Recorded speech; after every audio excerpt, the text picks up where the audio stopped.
తదుపరి మీనరాశి. మీనరాశి వారికి ఆదాయం 5, వ్యయం 14, గౌరవం 6, అగౌరవం 5.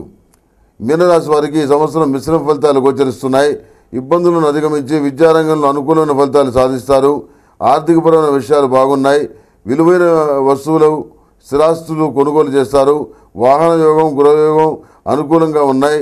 విదేశీయాల సంబంధమైన విషయాలు, శుభకార్య సంబంధమైన విషయాలు ముడిపడతాయి. బంధువుల్లో ఏర్పడినటువంటి వైరాలు సమసిపోతాయి. రాజకీయ వ్యాపార రంగాల్లోని వారికి బాగుంది. ఈ సంవత్సరం తలపెట్టినటువంటి కార్యక్రమాలు 3 వంతులు పరిపూర్ణమవుతాయి. పురోగతి బాగుంటుంది. విడిపోయిన వ్యక్తులు తిరిగి కలుస్తారు.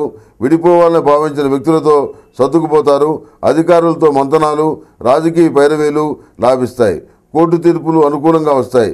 విద్యా సంబంధమైన విషయాలకు అధికంగా ధనాన్ని ఖర్చు చేయవలసి వస్తుంది. చిన్న చిన్న ఆరోగ్యపరమైన ఇబ్బందులు ఎదురవుతాయి. పూర్వీకుల పరంగా, పెద్దల పరంగా ఆర్థిక లబ్ధి చేకూరుతుంది. వ్యాపారంలో చేసే మార్పుల వల్ల మంచి ఫలితాలు వస్తాయి. మీ ఆధ్వర్యంలో నడిచే సంస్థలపైన దుష్ప్రచారం జరుగుతుంది. పిటిషన్స్ పెడతారు. అపనిందల్ని సమర్థవంతంగా ఎదుర్కొంటారు. పోటీ పరీక్షల్లో మంచి ర్యాంకు సాధిస్తారు. నిలకడగలిగిన ఉద్యోగం లభిస్తుంది. పిల్లల్ని చదువుల కోసం విదేశాలకు పంపే ప్రయత్నాలు ఫలిస్తాయి. బ్యాంకు రుణాలు లభిస్తాయి. నూతనమైన ఆకర్షణీయమైన స్కీమ్స్లో చేరతారు.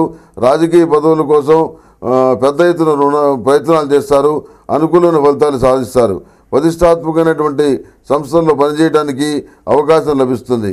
ప్రతి విషయంలోనూ, ప్రతి రంగంలోనూ గట్టి పోటీ ఎదుర్కోవాల్సి వస్తుంది. ఆహార ధాన్యాల వ్యాపారం లాభిస్తుంది. వ్యవసాయ సంబంధమైన విషయాలు సంతృప్తికరంగా ఉండవు. సహోదరి వర్గంతో సంబంధ బాంధవ్యాలు బలపడతాయి. ఉద్యోగంలో ప్రమోషన్ లభిస్తుంది. పనికి మాలినటువంటి అదనపు బాధ్యతలు అప్పగించబడతాయి.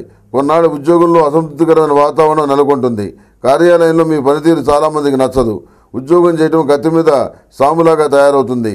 మీరు చేసే పని ఒకరికి మంచి అనిపిస్తే మరొకరికి చెడనిపిస్తుంది. కష్టపడి సాధించుకున్న ఉన్నత పదవి ఎందుకు పనికి రాకుండా పోయిందన్న భావన కలుగుతుంది. కానీ అది అబద్ధం. సర్వీసులో వివాదాస్పదమైన వ్యక్తుల్ని మంచివాడుగా మలచడానికి మీరు చేసే ప్రయత్నాలు సఫలీకృతమవుతాయి.